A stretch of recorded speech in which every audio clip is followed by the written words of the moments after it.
میں آپ عوام سے بات کر رہا ہوں، کیا آپ کو وہ لوگ سمجھ نہیں آتے جن کی بات سنتے ہیں تو اولیاء کرام کے بارے میں، صحابہ کرام کے بارے میں آپ کے دلوں میں کچھ وسوسے اور ایک کچھ خدا نہ خواستہ کوئی عجیب و غریب نیگیٹیوٹی پیدا ہو رہی ہوتی ہے؟ بالکل.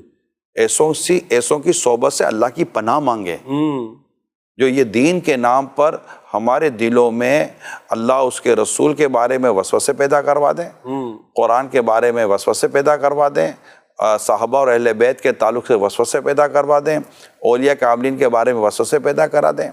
اب یہ امام اعظم سے زیادہ سمجھدار ہو گئے، یہ امام شافعی، امام احمد بن حنبل، امام مالک رحمہ اللہ تعالیٰ، ان سے کیا زیادہ سمجھدار ہو گئے؟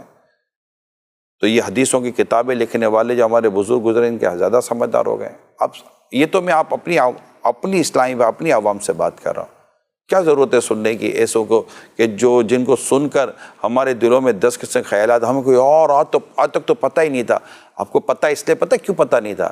وہ علماء، وہ مشائخ جو حکمت اور مصلحت کو جانتے تھے، ان کو پتہ تھا کہ کون سی باتیں کرنی ہے، کون سی باتیں نہیں کرنی. کیا حضرت ابو ہریرہ رضی اللہ تعالیٰ عنہ کا آپ نے ارشاد نہ سنا تھا کہ ایک علم وہ ہے جو میں تمہیں بتاتا ہوں، جو میں نے نبی پاک سے لیا، اور دوسری بات ہے کہ میں تمہیں بتا دوں تو تم مجھے ہلاک کر دو گے، اسی کو میرا گلا کاٹ دو گے، میرا گلا کاٹ دو گے. انہوں نے نہ روکا. حضرت ابو ہریرہ رضی اللہ تعالیٰ عنہ بیان فرما رہے تو یہ وہ دور کون سا تھا، کن کے ساتھ یہ بات کر رہے تھے؟ سبحان اللہ. تابعین کا، صحابہ کا. جو علماء ہیں جن کو اللہ پاک نے علم اور حکمت اور مصلحت سب کی نعمتوں سے مالا مال کیا ہے، تجربہ ہے، وہ جانتے ہیں کہ کون سی بات کہاں کرنی ہے، کون سی بات کہاں نہیں کرنی. حضرت عبداللہ ابن عباس رضی اللہ تعالیٰ عنہما فرماتے ہیں کہ میری اونٹ کی رسی کھو جائے نا، اسے بھی میں قرآن سے تلاش کروں. اللہ اکبر. حضرت عبداللہ ابن عباس رضی اللہ تعالیٰ عنہ امام المفسرین کہلاتے ہیں. علماء کہتے ہیں کہ بالکل اونٹ کی رسی کھو جائے قرآن سے مل سکتی ہے. ڈھونڈنے کے لیے عبداللہ ابن عباس جیسا مفسر بھی چاہیے. سبحان اللہ، سبحان اللہ. واہ، تیرا میرا کام نہیں ہے. کیا بات. اونٹ کی رسی ڈھونڈنے جائیں گے خود ہی کھو جائیں گے. اللہ اللہ اللہ. ٹھیک ہے.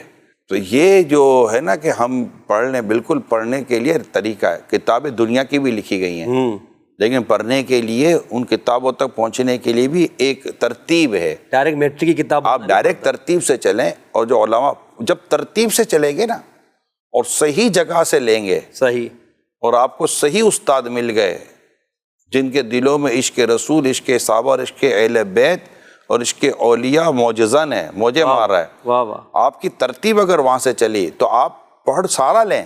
اس وقت آپ کو ہمارے کہنے کی ضرورت نہیں پڑے گی، آپ سمجھ جائیں گے کہ کون سی بات کہاں کرنی ہے، کون سی بات کہاں نہیں کرنی. ماشاءاللہ. پھر یہ جو بیان ہے کہ وہ ہے نا کہ لوگوں کو ان کے عقلوں کے مطابق کلام، کلم الناس علی قدر عقولہم، یہ اس کو کہاں لے جائیں گے؟ الحکمت و ضالۃ المومن، حکمت مومن کا گمشدہ خزانہ ہے، اس کو کہاں لے جائیں گے؟ اچھا، یہ سارے جو معاملات آتے ہیں تو یہ سب چیزیں سمجھیں. جو علماء ہیں یار، جو علماء ہیں، بزرگ ہیں ہمارے، ان کی صحبت میں رہیں تو وہ مطلب کہ وہ بتا دیتے ہیں کہ نہیں بیٹا ابھی وقت لگے گا، تمہیں پتہ چل جائے گا.